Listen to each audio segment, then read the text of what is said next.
Our साथ periodic table को continue करते हैं। तो आज अपन सीखते हैं त्रिज्या के प्रकार, टाइप ऑफ रेडियस, जो कि अपन ने पिछले लेक्चर में चर्चा की थी कि रेडियस जो है, त्रिज्या जो है 4 प्रकार से डिफाइन कर सकते हैं। क्यों? क्योंकि बॉन्ड जो है, जो बंध है, वो भी 4 प्रकार से डिफाइन होता है, परिभाषित होता है, क्लासीफाई होता है। ठीक है, तो अपन बेसिकली लिखते हैं पहले टाइप ऑफ रेडियस, त्रिज्या के प्रकार।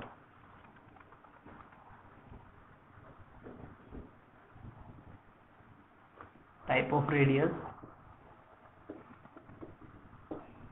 त्रिज्या के प्रकार।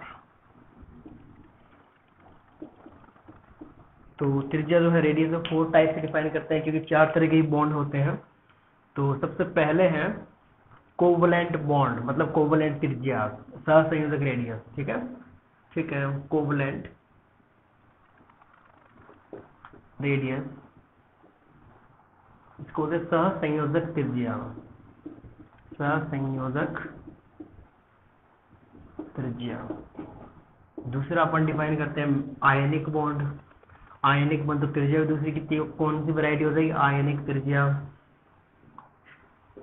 आयनिक रेडियस, हिंदी बोलेंगे आयनिक त्रिज्या, सेम ही नाम है, और आयनिक बॉन्ड के कारण यही है। नेक्स्ट अपन बात करते हैं मेटालिक बॉन्ड, मेटालिक रेडियस, धात्विक त्रिज्या, मेटालिक रेडियस, धात्विक त्रिज्या, and last one is van der Waals radius, van der Waals त्रिज्या, क्योंकि वंडरवॉल बॉन्ड से अपन ने इसको डिफाइन किया है। Van der Waals, sorry, wall radius, van der Waals त्रिज्या।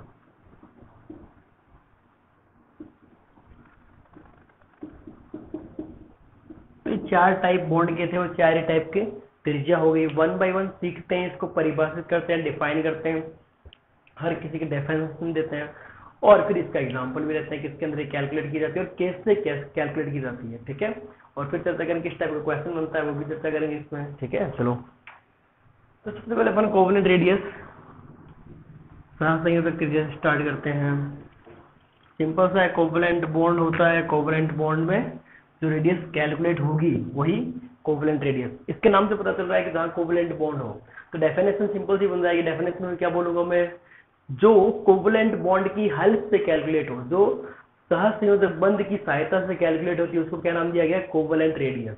ओके, सिंपल सा, radius which is calculated, definition दे रहे हैं, the radius which is calculated with the help of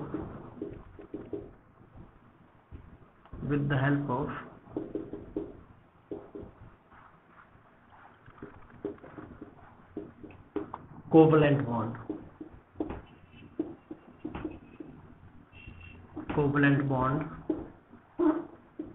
that is known as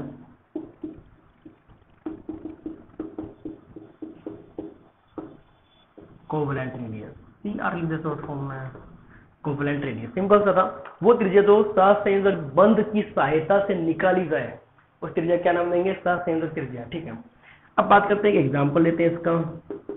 जैसे मैंने एग्जांपल लिया H2, हाइड्रोजन की रेडियस किससे कैलकुलेट करेंगे? H2 से। तो मैंने पहले भी समझाया था कैसे, सिंपल सा एग्जांपल है, 2 हाइड्रोजन इस तरह से बॉन्डेड है, और जो बॉन्डेड हाइड्रोजन है एक दूसरे से, आपको पता है कि एटम, जो एटॉमिक स्ट्रक्चर बड़ा एक स्फेरिकल शेप में होता है। ये रहा पहला एच एटम, ये रहा दूसरा H atom.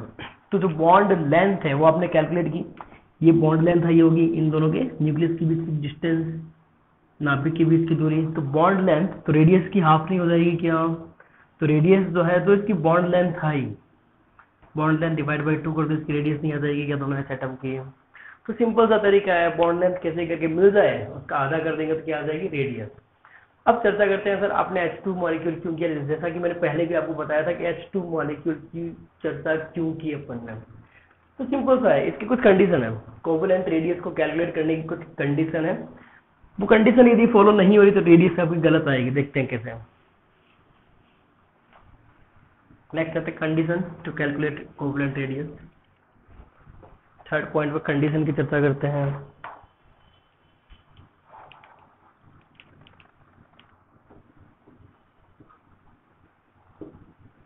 Third point condition के बारे में चर्चा करते हैं। सिंपल सी दो कंडीशन है। पहली कंडीशन तो ये है कि जो मॉलिक्यूल आप चूज करते हो, जो मॉलिक्यूल आप सेलेक्ट करते हो रेडियस निकालने के लिए, जिसकी बॉन्ड लेंथ आपको पता है, उसमें एटम का जो साइज है, जो भी मॉलिक्यूल में एटम, जो अणु में परमाणु उपस्थित है, उनका साइज ऑलमोस्ट सेम होना चाहिए। एग्जैक्ट सेम हो तो बहुत ही अच्छा है। ठीक है, देखो size of atom should be same. Atom should be same in selected molecule, जो आपने सेलेक्ट किया है, सिलेक्टेड मॉलिक्यूल। एग्जाम्पल देता हूँ क्यों, कैसा कैसे कर रहे हैं आप लोग। जैसे मैंने H2 का लिया, एकदम सेम था, तो क्योंकि कुछ इस तरह से था, एक H दूसरा H से कनेक्टेड था, ये रहा एक H, ये रहा दूसरा H, तो सिंपल सा एक दूसरे का पास पास एकदम कंबाइंड थी। ठीक है, लेकिन मैं इसकी जगह HI लेना चाहता। यदि HI लेता तो क्या होता, सिंपल सा H का साइज ये रहा, लेकिन I कुछ इस तरह से होता है, साइज में बड़ा होता है, साइज में बड़ा होता है। तो इस केस में आप बॉन्ड लेंथ बाई 2 करोगे, इस केस में आप बॉन्ड लेंथ डिवाइड बाई 2 करोगे तो क्या रेडियस आ जाएगी क्या? नहीं, बॉन्ड लेंथ बाई 2 ही आएगा। इससे ना तो आयोडीन की रेडियस आ पाएगी, ना ही हाइड्रोजन की रेडियस आ पाएगी, दोनों ही गलत हो जाएंगे। समझ में ऐसा क्यों होगा? क्योंकि जो एटम था वो एटम डिफरेंट हो गया, उनका साइज डिफरेंट हो गया। साइज डिफरेंट होने की वजह से जो हाफ कर रहे हो, जो लेंथ हाफ आई, वो रेडियस के इक्वल नहीं आ पा रही है। ठीक है, तो पहली कंडीशन समझ आई हुई, सिंपल सा है। इस पे क्वेश्चन भी बनेंगे कि कौन सा मॉलिक्यूल सही है, तो पहली कंडीशन समझ में आ गई, नोट कर लो भाई। ठीक है, सेकंड कंडीशन की ओर चलते हैं, वो भी सिंपल है। सेकंड कंडीशन भी सिंपल है। सेकंड कंडीशन ये है कि जो आप मॉलिक्यूल सेलेक्ट कर रहे हो वहां पर सिग्मा बॉन्ड, या ऐसा बोलना है एक ही बॉन्ड प्रेजेंट होना चाहिए, एक ही सिंगल बॉन्ड प्रेजेंट होना चाहिए। ये डबल बॉन्ड या ट्रिपल बॉन्ड प्रेजेंट है तो मॉलिक्यूल आप सेलेक्ट नहीं कर सकते। ठीक है, कैसे देखना, there should be presence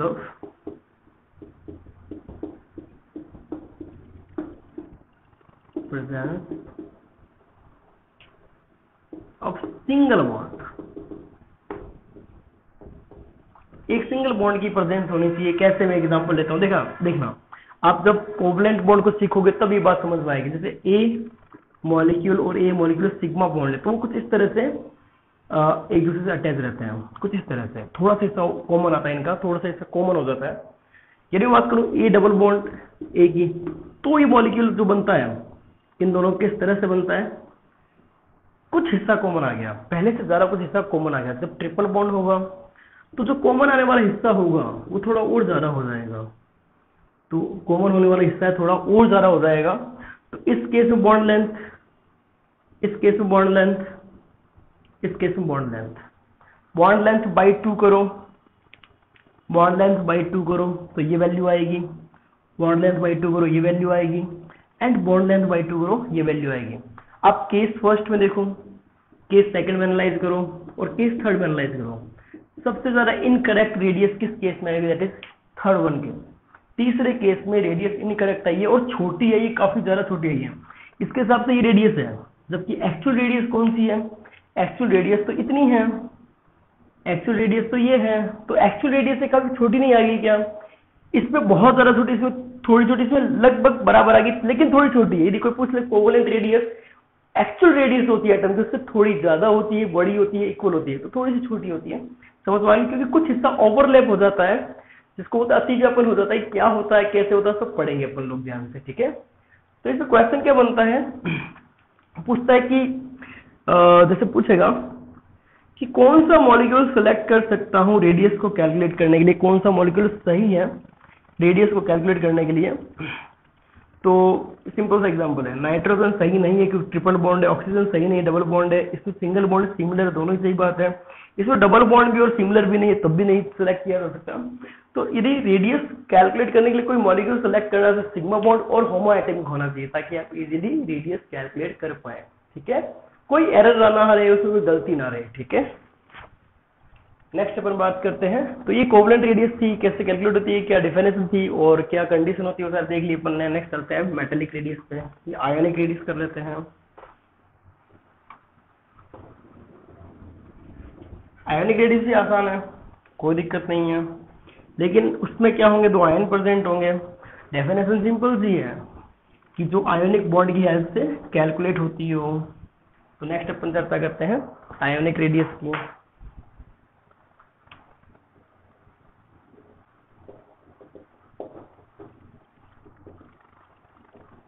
ionic radius, तो आयोनिक रेडियस की डेफिनेशन क्या होगी, वो रेडियस जो आयोनिक बॉन्ड की हेल्प से कैलकुलेट की जाती है। सिंपल सा, the radius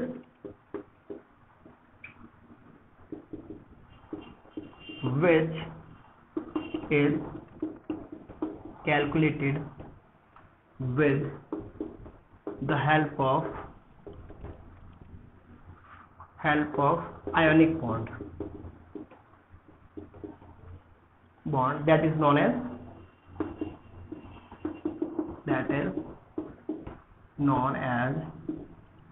ionic radius. Simple सी कहानी है। और आयोनिक रेडियस में आयोनिक बॉन्ड है, आयोनिक बॉन्ड में एक कैटायन होता है, एक एनायन होता है। जब एक कैटायन है एक एनायन है, तो मैं ये पता होना चाहिए कैटायन की जो रेडियस है वो अलग से डिफाइन की जाती है, एनायन की रेडियस अलग तरीके से डिफाइन की जाती है। मतलब इसके अंदर टू टाइप ऑफ रेडियस नहीं हो गया क्या, तो आयोनिक रेडियस दो तरह की होती है। Ionic it is of two types, yeah, ionic radius can be classified in two ways. This can be classified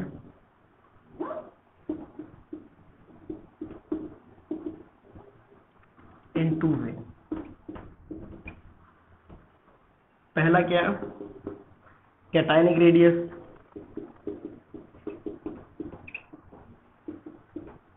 and second one is anionic radius. हाँ, कैटायनिक रेडियस एनायनिक रेडियस का example समझाता हूँ। NaCl के अंदर Na जो है वो हमेशा +1 में होता है और Cl -1 में होता है। तो इस बॉन्ड की हेल्प से जो रेडियस निकालो, एक कैटायन की रेडियस आएगी, एक एनायन की रेडियस आएगी। अब इसमें क्वेश्चन ये पूछा जाता है कि कौन सी रेडियस ज्यादा होती है अपने पेरेंटल एटम से। तो Na+ जो है अपना जो पेरेंटल Na था उससे इसकी रेडियस थोड़ी कम आएगी, जबकि Cl जो Cl- का पेरेंटल एटम है उससे उसकी रेडियस थोड़ी ज्यादा, इसकी कम होगी, इसकी ज्यादा। उसकी पीछे से क्या लॉजिक है, सिंपल सा लॉजिक है कि जैसे एक इलेक्ट्रॉन लूज किया तो इफेक्टिव न्यूक्लियर अट्रैक्शन, प्रभावी नाभिकीय आकर्षण बढ़ जाता है, और जैसे इलेक्ट्रॉन गेन होता है तो इफेक्टिव न्यूक्लियर अट्रैक्शन थोड़ा कम हो जाता है। तो खींचना होता है, तो जो खींचा एक अट्रैक्शन था वो थोड़ा कम हो गया इस केस में, ठीक है। कभी कभी ये भी देखा जाता है कि सेल जो है वो भी कम हो, जैसे सोडियम में 3 कम हुआ है, जो 3 सेल था, 3rd नंबर सेल था, जैसे एक इलेक्ट्रॉन निकला तो 3rd सेल ही रिमूव हो गया, इस वजह से रेडियस कम हो गई। जबकि इसके अंदर सेल का तो नहीं है फंडा, लेकिन न्यूक्लियर अट्रैक्शन का बोला जा सकता है। तो इस तरह से आयनिक, कैटायनिक और एनायनिक रेडियस डिफाइन होती है, और कैटायनिक रेडियस हमेशा अपने पेरेंटल से छोटी होती है और एनायनिक अपने पेरेंटल से बड़ी होती है, हिंदी में धनायनिक और ऋणायनिक, ठीक है। तो सिंपल सी वैरायटी थी। हाँ, अब अपन बात करेंगे एक्चुअल के अप्रोक्स आती है कि एक्चुअल से एक छोटी आ रही है, एक्चुअल से एक बड़ी आ रही है, और कैसे आ रही है आपको पता चलेगी, ठीक है। नेक्स्ट अपन चर्चा करते हैं, आयनिक रेडियस हो गया, next metallic radius. Metallic radius सबसे परफेक्ट होती है, मेटालिक रेडियस सबसे परफेक्ट होती है। क्यों? क्योंकि मेटल्स जब बॉन्ड बनाते हैं तो ना तो ओवरलैप होते हैं एक दूसरे के अंदर घुसते हैं, और ना ही दूर रहते हैं। तो third one is metallic radius.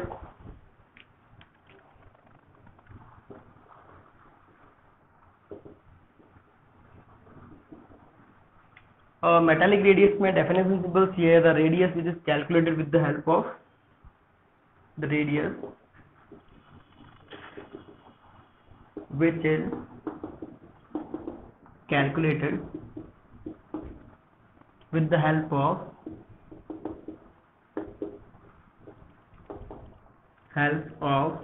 metallic bond,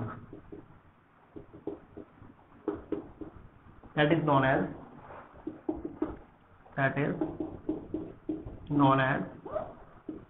metallic radius, MR रहता है।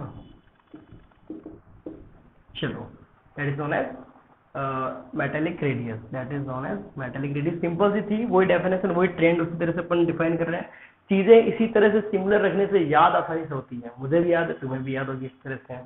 चलो, तो मेटल की रेडियस अपन ने चर्चा कर ली। अब इसका डायग्राम बनाते हैं दूसरे पॉइंट पे। डायग्राम कैसे है, जैसे मैं एक एग्जांपल ऐसी चीज कोई भी ले लो, इसमें जो सॉलिड होता है उसमें किस तरह से एटम्स होते हैं कंबाइंड होते हैं। सॉरी, अब गोले एकदम बढ़िया परफेक्ट बने यार, इसकी क्या गारंटी है। जब तक गोला सही नहीं बनेगा तब तक मजा ही नहीं आएगा इस डायग्राम में। कोशिश करता हूँ सही बन जाए। चलो देखो, वाओ वाओ वाओ, ठीक है चल देगा, ठीक है चला देंगे, दिखा देंगे, ठीक है ठीक है ठीक है। इस बार थोड़े सही बन गए, थोड़े सही, कुछ तो अंडे जैसे बने। चलो, तो ये जो बॉन्ड होता है कैसे कनेक्टेड रहते हैं मेटेलिक एटम्स। तो देखो, ये दो एटम्स हैं, इनके बीच की डिस्टेंस बॉन्ड लेंथ होगी, और इसका डिवाइड बाय जब 2 करेंगे तो इससे क्या आ जाएगा, रेडियस। तो रेडियस क्या आ गया, बॉन्ड लेंथ डिवाइड बाई 2। और इसमें देखो जो एक्चुअल एटम की रेडियस है, एक्चुअल जो एटम की रेडियस है वही बॉन्ड लेंथ बाई 2 से आ रही है, क्योंकि ना तो एटम ओवरलैप हो रहा है, अंदर उसे घुस रहा है, और वही दूर दूर है। ठीक है, तो ये ऑलमोस्ट एग्जैक्ट रेडियस के इक्वल आ जाती है जो एक्चुअल रेडियस होती है उसकी। ठीक है, फोर्थ पे चलते हैं। तो फोर्थ क्या है, वंडरवॉल। भाई साहब, वंडरवॉल तो बहुत बड़ी रेडियस है यार, देखना कैसी रेडियस होती है। वैसे वंडरवॉल जो बॉन्ड है वो बड़ा कमजोर बॉन्ड होता है और इनर्ट गैसेस ही बनाती है उसको। बात करते हैं, चर्चा करते हैं। देखो सिंपल सा है, fourth one is van der Waals radius.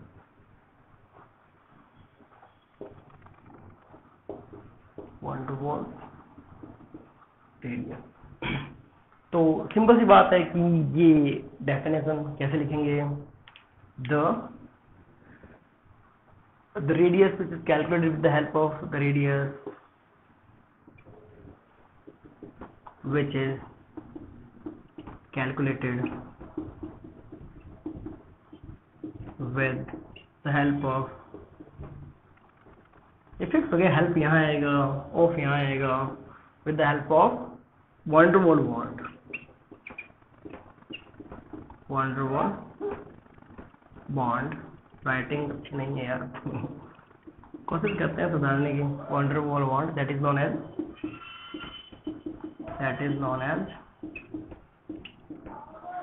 van der Waals radius। ठीक है, अब बात करते हैं, ये जनरली जो रेडियस कैलकुलेट होती है, ये radius van der Waals bond जहां प्रेजेंट है वो वहीं होगी, और van der Waals bond inert gases अक्री गैसेस में उपस्थित होता है।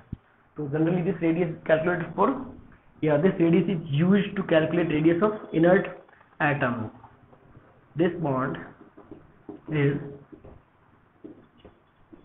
present in between inert gases।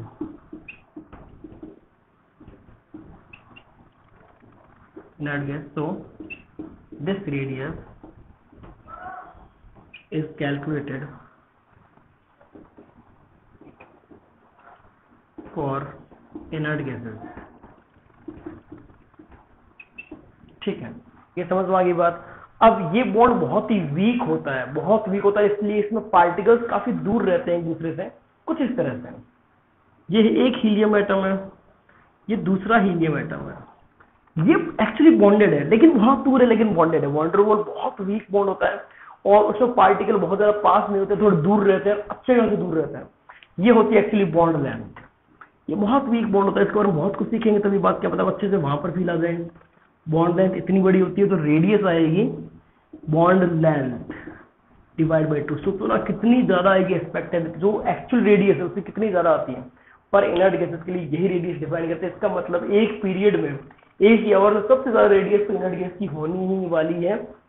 उसी पीरियड के एलिमेंट के साथ यदि कंपेयर की जाए रेडियस, क्योंकि इनके लिए अपन van der Waals radius define करें, और van der Waals इतनी बड़ी रेडियस होती है कि इन सबसे आगे निकल जाएगी, सबसे एक्सीड कर जाएगी। ठीक है, तो अपने करना पड़ रहा है, मजबूरी है, और कोई बॉन्ड नहीं बना रहा रही है। ठीक है, उसके बाद अपन बात करते हैं कि एक छोटा सा क्वेश्चन जो जनरली बुक्स वगैरह में देखने को मिलता है। इमेजिन करो किसी एटम के लिए अपन van der Waals रेडियस भी डिफाइन कर सकते हैं, उसी एटम के लिए मेटेलिक रेडियस भी डिफाइन कर सकते हैं, उसी के लिए अपन कोवलेंट रेडियस भी डिफाइन कर सकते हैं। तो ऑर्डर क्या आएगा, ऑर्डर ऑफ एग्जांपल, ये ऑर्डर ऑफ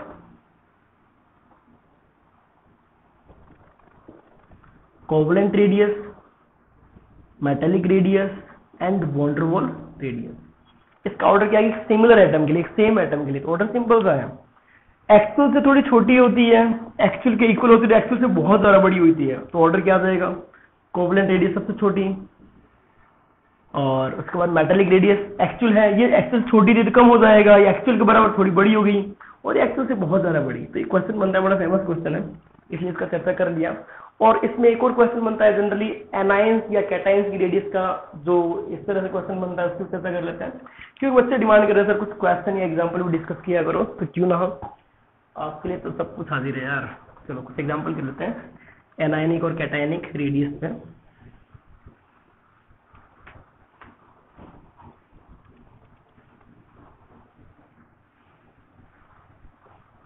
देखो सिंपल सा एग्जांपल है, समझ में आ जाएगा, आप कर भी पाओगे। जैसे आपको बोल दे ए प्लस टू, इसमें रेडियस का ऑर्डर क्या आएगा? सिंपल सा है, जैसे जैसे पॉजिटिव चार्ज आएगा इलेक्ट्रॉन कम होते जाएंगे, तो नंबर ऑफ प्रोटॉन है, इलेक्ट्रॉन जैसे जैसे कम आएंगे तो नंबर ऑफ प्रोटॉन इफेक्टिवली बढ़ते जा रहे हैं, तो न्यूक्लियर अट्रैक्शन बढ़ेगा। तो जो ऑर्डर आएगा वो आपने सोच लिया, वो क्या आएगा? आपके दिमाग में आ गया है, वही जो मेरे दिमाग में है। इसमें सबसे अच्छा न्यूक्लियर अट्रैक्शन फोर्स होगा, रेडियस सबसे कम होगी। और एग्जांपल क्या बनता है?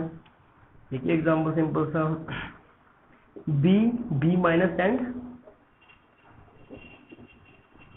बी माइनस टू, यदि इसका पूछ लिया जाए तो सिंपल सा आपके दिमाग में आ गया।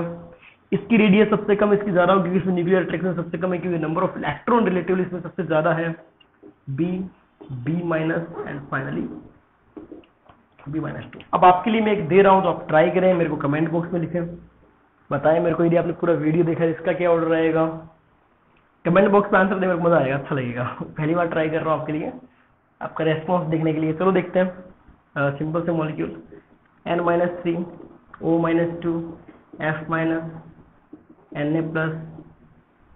Mg+2 और एल्यूमिनियम+3। आप इस रेडियस का एग्जैक्ट ऑर्डर लिखें, और ऑर्डर के साथ कमेंट बॉक्स में इसका रीजन भी लिखें, मेरे को मजा आएगा। वेट करता हूँ मैं आपका। थैंक यू फॉर वॉचिंग, मिलते रहेंगे अपन लोग।